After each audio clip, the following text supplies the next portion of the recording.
નમસ્કાર વિદ્યાર્થી મિત્રો, સુરેન્દ્રનગર જિલ્લા શિક્ષણ સમિતિ અને સમગ્ર શિક્ષા દ્વારા કાર્યાન્વિત ઈ લર્નિંગ સુરેન્દ્રનગર ધોરણ 6 થી 8ની યુટ્યુબ ચેનલમાં બધાનું હાર્દિક સ્વાગત કરું છું.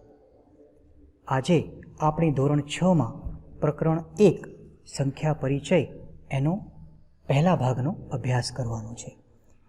આપણા પ્રકરણનું નામ જ છે સંખ્યા પરિચય, એટલે આપણને સ્વાભાવિક થાય કે સંખ્યાઓનો ઉપયોગ ક્યાં થતો હશે. જોઈ લઈએ કે આપણે સંખ્યા વપરાતી હોય તેવી જુદી જુદી પરિસ્થિતિઓ કઈ હોઈ શકે. તો આપણે અહીંયા એક યાદી તૈયાર કરી છે. દાખલા તરીકે હાથની આંગળીઓની આપણે ગણતરી કરી શકીએ છીએ, પગની આંગળીઓની ગણતરી કરી શકીએ છીએ, કોઈ વ્યક્તિઓની ઊંચાઈ કે વજનની પણ આપણે ગણતરી કરીએ છીએ, ઘરમાં આવેલા સભ્યોની પણ આપણે ગણતરી કરીએ છીએ. આપણું ગામ હોય, શહેર હોય, તાલુકો હોય કે જિલ્લો હોય કે રાજ્ય હોય, એમાં સ્ત્રીઓની સંખ્યા કેટલી હશે, પુરુષોની સંખ્યા કેટલી હશે, બાળકોની સંખ્યા કેટલી હશે, એની પણ આપણે તબક્કાવાર ઘણીવાર ગણતરી કરીએ છીએ. એક શાળામાં વર્ગ કેટલા છે, દરેક વર્ગમાં બાળકો કેટલા છે, એની પણ આપણે ઘણીવાર ગણતરી કરીએ છીએ. ઘણીવાર આપણે વ્યવહારમાં 1 રૂપિયો, 2 રૂપિયા, 5 રૂપિયા, 10 રૂપિયા એમ રૂપિયા ગણવા માટે પણ સંખ્યાનો ઉપયોગ કરીએ છીએ. તો આ પ્રમાણે આવી ઘણી બધી પરિસ્થિતિમાં આપણે સંખ્યાઓનો ઉપયોગ કરીએ છીએ. આનાથી વધારે પરિસ્થિતિઓ પણ હોઈ શકે છે. તો આ સંખ્યાઓની ગણતરી કરવા માટે જે સંખ્યાઓ વપરાય છે એને આપણે ગણતરીની સંખ્યાઓ કહીશું. એટલે કે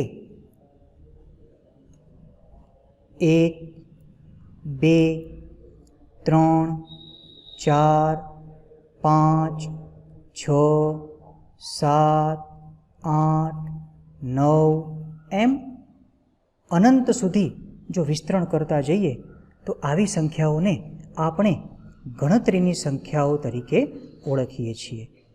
આ ગણતરીની સંખ્યાઓને બીજી રીતે પ્રાકૃતિક સંખ્યાઓ તરીકે પણ આપણે ઓળખીએ છીએ.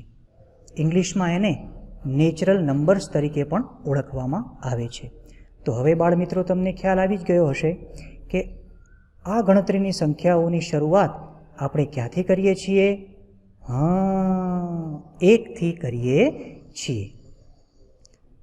તો આપણે આ 1ને ગણતરીની સંખ્યાઓની સૌથી નાની સંખ્યા તરીકે ઓળખીશું. ખ્યાલ આવી ગયો ને બાળમિત્રો? સરસ. અથવા તો બીજી રીતે કહીએ તો ગણતરીની સંખ્યાઓની પ્રથમ સંખ્યા આપણે 1ને કહીશું, એટલે આને પ્રથમ સંખ્યા પણ કહી શકાય. આવી જ રીતે ગણતરીની સંખ્યાઓમાં જે સંખ્યાઓની શરૂઆત 1 થી થાય છે એની આગળ જો આપણે 0 મૂકીએ તો એવી સંખ્યાઓને આપણે પૂર્ણ સંખ્યાઓ તરીકે ઓળખીએ છીએ. એટલે કે જો ગણતરીની સંખ્યાઓની શરૂઆત 1 થી થાય તો પૂર્ણ સંખ્યાની શરૂઆત ક્યાંથી થશે બાળમિત્રો? 0 થી થશે. સરસ. તો આ પૂર્ણ સંખ્યાઓની શરૂઆત 0 થી થાય છે. તો આપણે એને ગણતરી કરીએ તો 0, 1, 2, 3, 4, 5, 6, 7, 8, 9 અને એમ કરતાં કરતાં આ પૂર્ણ સંખ્યાઓ પણ અસંખ્ય સુધી વિસ્તરેલી છે. તો જેવી રીતે ગણતરીની સંખ્યાઓમાં સૌથી નાની સંખ્યા 1 હશે, તો તેવી રીતે પૂર્ણ સંખ્યાઓમાં સૌથી નાની સંખ્યા કઈ હશે બાળમિત્રો? 0 હશે. સરસ. અથવા તો એને બીજું નામ આપીએ તો કઈ સંખ્યા કહી શકાય? તો કે પ્રથમ સંખ્યા. સરસ.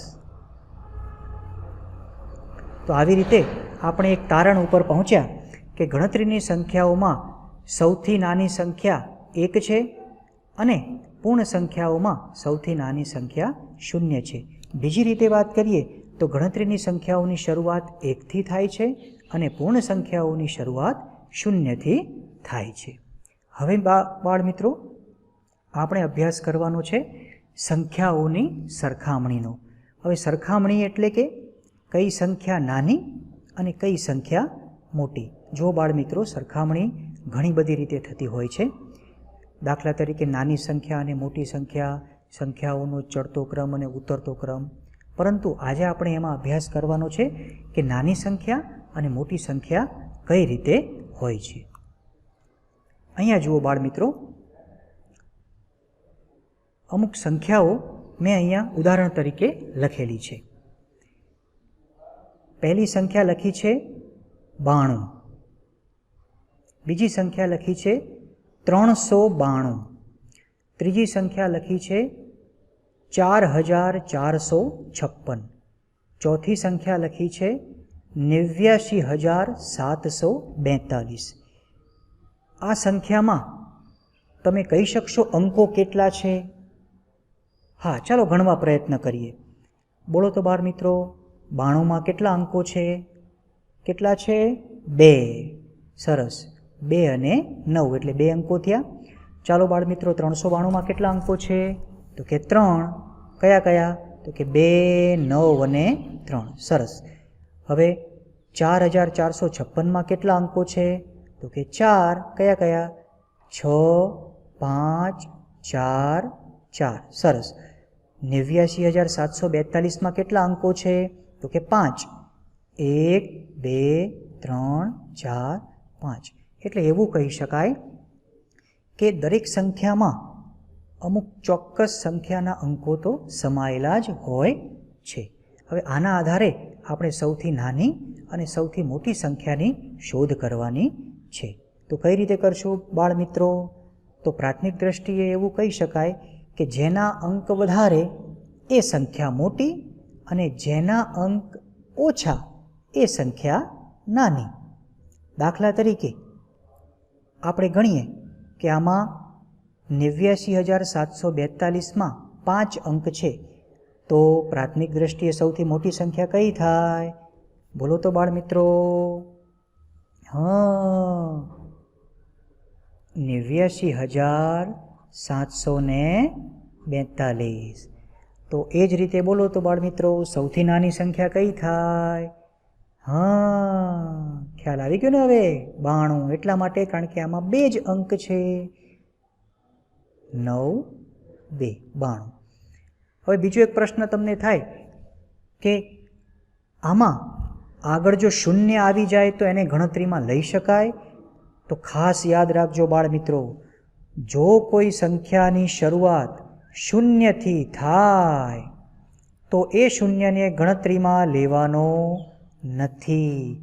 એટલે કે એક ઉદાહરણ દ્વારા આપણે સમજીએ એને. અહીંયા એક સંખ્યા, એમાં અંકો લખ્યા છે 0, 2, 7. તો આમાં આપણે અંક કેટલા ગણીશું? 2 કે 3? બોલો તો બાળ મિત્રો. હા, કેટલા ગણીશું? 2 અંક ગણીશું. કેમ 2 અંક ગણવાના? કારણ કે આ સંખ્યાની શરૂઆત શૂન્યથી થાય છે અને શૂન્યને ગણતરીમાં લેવાનો નથી. ક્યારે નથી લેવાનો? જ્યારે શૂન્યથી શરૂઆત થાય ત્યારે. તો બોલો તો બાળ મિત્રો, આ સંખ્યામાં કેટલા અંક હશે? 3, 4 કે 5? કેટલા હશે? 4. સરસ. હવે ખ્યાલ આવી ગયો ને બાળ મિત્રો કે કોઈ સંખ્યાની શરૂઆત શૂન્યથી થાય તો એ શૂન્યને આપણે ગણતરીમાં લેવાનો નથી. ચાલો બાળ મિત્રો, હવે આપણે આગળ વધીએ. ઉપરના ઉદાહરણ પરથી સૌથી નાની સંખ્યા અને સૌથી મોટી સંખ્યા તો તમને ખ્યાલ આવી જ ગયો હશે. હવે એક જાતે ગણવા પ્રયત્ન કરીએ. એમાં પહેલો દાખલો છે, એમાં સૌથી નાની સંખ્યા અને સૌથી મોટી સંખ્યા આપણે શોધવાની છે. બોલો બાળ મિત્રો, આપણે આને પહેલાં વાંચનથી સમજીશું. 1902, 92, 900, 3, 720. હવે આપણે આમાં દરેકમાં અંકો ગણી લઈએ. દરેક સંખ્યામાં આમાં 4 અંક છે, આમાં 2 અંક છે, આમાં 3 અંક છે, આમાં 1 અંક છે અને આમાં 3 અંક છે. તો બોલો બાળ મિત્રો, આમાં સૌથી નાની સંખ્યા કઈ હશે? હા, સૌથી નાની સંખ્યા હશે 3. તો સૌથી મોટી સંખ્યા કઈ હશે? સરસ, સૌથી મોટી સંખ્યા હશે 1902. એવી રીતે બીજા દાખલામાં બોલો બાળ મિત્રો, સૌથી મોટી સંખ્યા અને સૌથી નાની સંખ્યા શોધીશું. તો આમાં તમે જોઈ શકો છો કે 59,785માં 5 અંક છે, એટલે આપણે એને સૌથી મોટી સંખ્યા ગણીશું. અને 18માં 2 અંક છે, એટલે એને સૌથી નાની સંખ્યા ગણીશું. ત્રીજા દાખલામાં જોઈ લઈએ. સૌથી મોટી સંખ્યા કઈ ગણીશું? તો કે 89,423. શા માટે? કારણ કે એમાં કેટલા અંક છે? 5. તો એ જ પ્રમાણે સૌથી નાની સંખ્યા કઈ ગણીશું? પ્રશ્ન થાય ને? તમને એમ થાય કે 100માં પણ 3 અંક છે અને 310માં પણ 3 અંક છે, તો આ બંનેમાં સૌથી નાની કઈ ગણવી?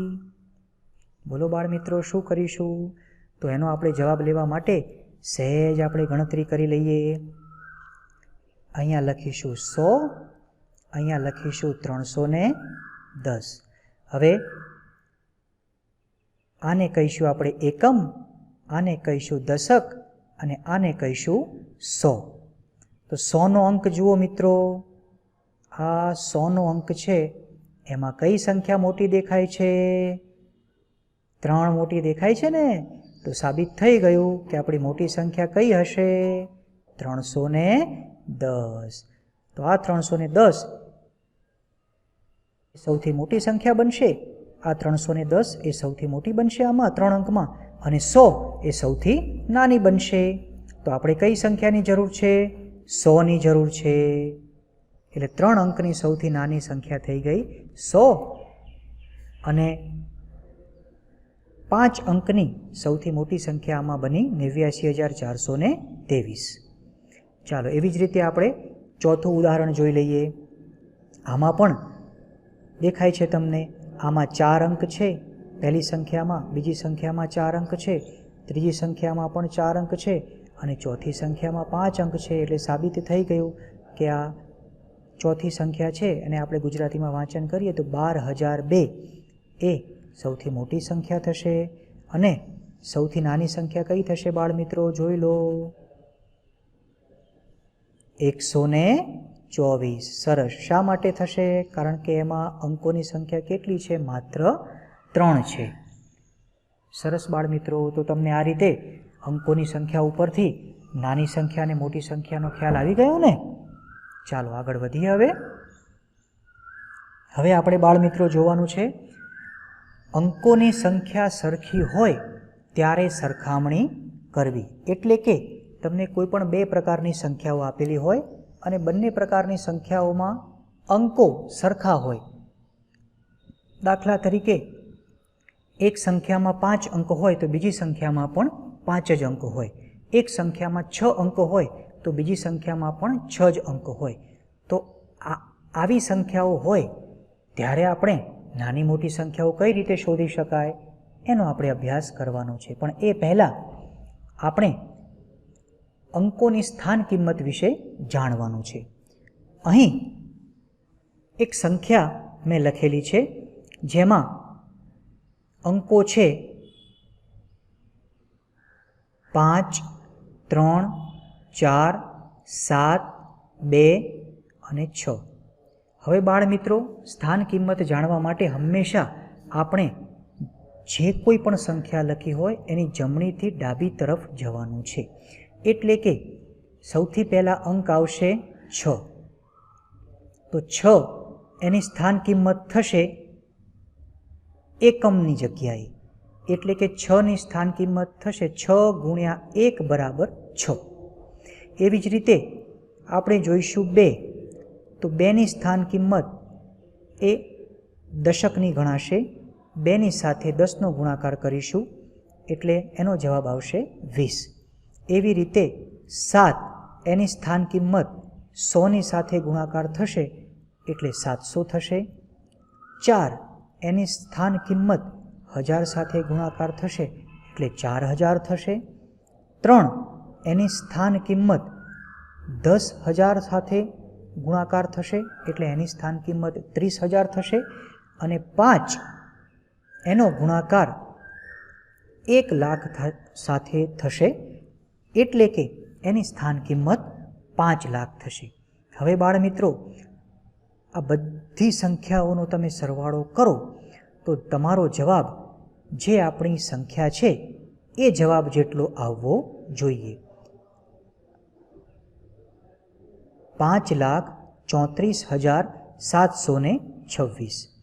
તો બાળ મિત્રો, આના ઉપરથી આપણને એવો ખ્યાલ આવે કે જમણીથી ડાબી તરફ જતા દરેક અંકની સ્થાન કિંમત વધતી જાય છે. અને ઉલટી રીતે બોલીએ તો ડાબીથી જમણી તરફ આવતા દરેક અંકની સ્થાન કિંમત ઘટતી જાય છે. આમ આ રીતે આપણને 2 પ્રકારના ક્રમ જોવા મળે છે. અહીં તમે નોંધ્યું હશે બાળ મિત્રો કે સૌથી વધુ સ્થાન કિંમત કયા અંકની હશે? 5. કઈ રીતના નક્કી કર્યું તમે? તો અહીંયા જોઈ શકો છો કે 5ની સ્થાન કિંમત 5,00,000 જેટલી છે. તો સૌથી ઓછી સ્થાન કિંમત આ સંખ્યામાં કઈ હશે? તો 6ની સ્થાન કિંમત હશે. શા માટે? કારણ કે 6 એ એકમની જગ્યાએ છે.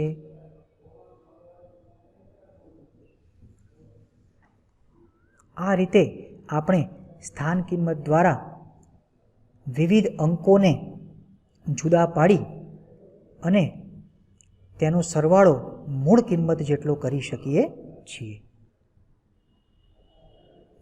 હવે આ સ્થાન કિંમતના આધારે આપણે એવા તારણો પર આવ્યા કે 6 એને આપણે એકમ કહીશું, 2 એને આપણે દશક કહીશું, 7 એને આપણે 100 કહીશું, 4 એને આપણે 1000 કહીશું, 3 એને આપણે 10,000ની સ્થાન કિંમત તરીકે ઓળખીશું અને 5 એને આપણે લાખની સ્થાન કિંમત તરીકે ઓળખીશું. આવી રીતે જમણીથી ડાબી તરફ સ્થાન કિંમતની આપણે ગણતરી કરવાની છે અને એના આધારે કઈ સંખ્યા મોટી, કઈ સંખ્યા નાની એ આપણે હવે ઉદાહરણ દ્વારા સમજીશું. અહીં એક ઉદાહરણ આપેલું છે કે સૌથી મોટી અને સૌથી નાની સંખ્યા શોધો.